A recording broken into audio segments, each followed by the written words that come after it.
Bienvenidos a 5 Minutos con. En Ginebra, la alta comisionada de las Naciones Unidas para los Derechos Humanos, Michelle Bachelet, entregó su informe sobre la situación en Afganistán y denunció el incumplimiento de las promesas del Talibán al asumir el poder tras el retiro de las tropas de Estados Unidos. También manifestó su preocupación porque las mujeres han sido excluidas de los espacios públicos. En menos de un mes, el ministro de Educación Superior ordenó el fin de las clases mixtas permitidas hasta ahora en las universidades. Nos acompaña María Teresa Palacios, ella es directora del Grupo de Derechos Humanos de la Universidad del Rosario y doctora en Derecho. María, gracias por estar aquí con nosotros en France 24. La Organización de Naciones Unidas aseguró que en Afganistán se puede llegar a una catástrofe generacional en temas de educación. ¿Qué quiere decir la ONU con esta advertencia? Además, le pregunto qué pasará entonces con las mujeres en las universidades y en general, ¿qué pasará con los derechos de las mujeres en ese país? Buen día, Raúl. Muchas gracias por la invitación. Sí, realmente creo que para quienes consideramos que los derechos humanos deben ser promovidos y sobre todo respetados en muchos países del mundo es una gran preocupación.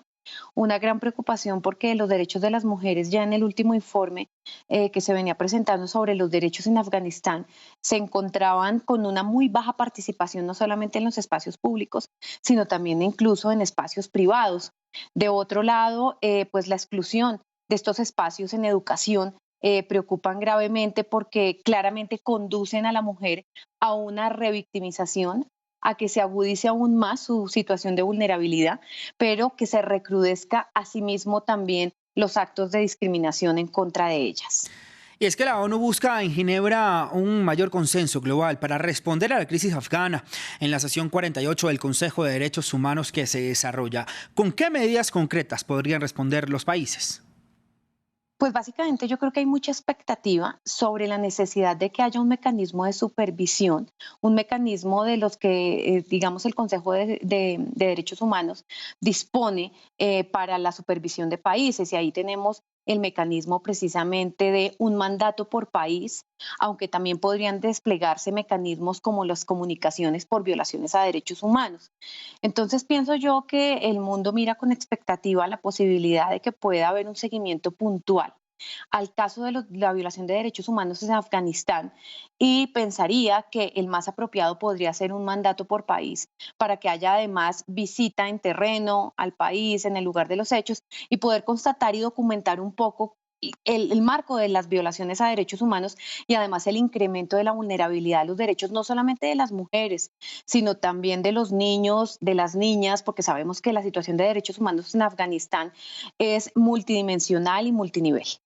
Bachelet también urgió al Consejo de Derechos Humanos a crear un mecanismo que monitorice de forma más profunda la situación de las libertades fundamentales en Afganistán. ¿Cómo funcionaría esto?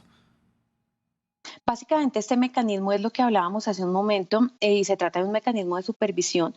Es un mandato por país, es un mandato que hace parte de los procedimientos especiales, donde un grupo de expertos, digamos, es designado para hacer una observación puntual a las violaciones de derechos humanos pues en el territorio y tienen adicionalmente pues, la facultad de poder ir al terreno a hacer esas supervisiones. ¿Cuál es la dificultad de estos mecanismos? Que la mayor parte de estos mecanismos pues tienen o requieren más bien de la voluntariedad del Estado de poderles permitir ingresar en territorio, porque de todas maneras todos estos mecanismos de las Naciones Unidas cuentan con la soberanía del Estado y respetan la soberanía del Estado para poder funcionar. Entonces, digamos que ahí encontramos una limitación desde el punto de vista de que si el gobierno talibán claramente no se compromete con el cumplimiento de los derechos, como lo dijo pues en su etapa electoral, pues esto sí podría haber agudizado los riesgos en materia de no solamente acceso a los derechos de las mujeres y de muchas personas que los padecen, sino también de que el mecanismo de supervisión pueda ser realmente eficaz.